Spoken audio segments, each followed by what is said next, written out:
ఉన్నాం కాబట్టి మనం బ్రతుకున్నామని తెలుస్తుంది. ఎప్పుడైతే మనలో ఆత్మ లేదు అనుకోండి, చనిపోయిన కిందగా మనం అందరికీ తెలిసిందే. ఆత్మ ఉంది కాబట్టి మనం జీవిస్తున్నాం, ఆత్మ లేకపోతే చనిపోయిన వారిగా అంటారు. కానీ నా ఆత్మ మీ మధ్య నుండి భయపడుకుడి అంటేనండి, ఆయన ఆత్మ మనలో కనుక ఉంటే దేనికి భయపడమంట.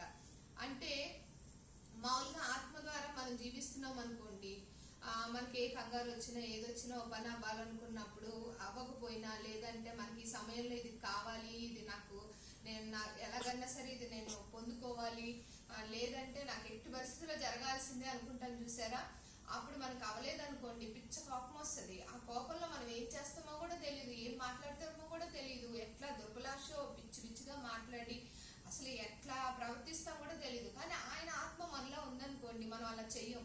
ఎందుకు అని అంటే ఆయన ఆత్మ కదా, మన ఆత్మ అనేది వేరు, ఆయన ఆత్మ అనేది వేరు. ఆయన ఆత్మను కనుక మనం కలిగి ఉంటే అసలు దేనికి భయపడము, దేనికి చింతించము, అసలు దేనికి కంగారు పడము. ఓకే ఇప్పుడు అవలేదా, ఓకే తప్పకుండా నా దేవుడు చేస్తాడు, ఓకే పొందుకోలేదా, ఓకే ఈ సమయం నాకు కాదేమో దేవుడు తప్పకుండా ఇస్తాడు అనే ధైర్యం కలిగి ఉంటామండి. అదే నా ఆత్మ మీ మధ్య నుండి భయపడుకుంటే, ఆయన ఆత్మ కలిగి ఉంటే గనక దేనికి మనం భయపడాల్సిన అవసరం లేదు. కాబట్టి నా ఆత్మ మీ మధ్య నుండి భయపడకూడని స్వయంగా చెప్తున్నాడండి. అందుకే నా ఆత్మ మీ మధ్య నుండి భయపడకూడని వాగ్దానం ద్వారా మనం ఆయన గనక ఆత్మను కలిగి జీవించే వారముగా మనందరం ఉండాలని ఆశపడుతున్నాడు. కాబట్టి ఈ వాగ్దానం మనందరం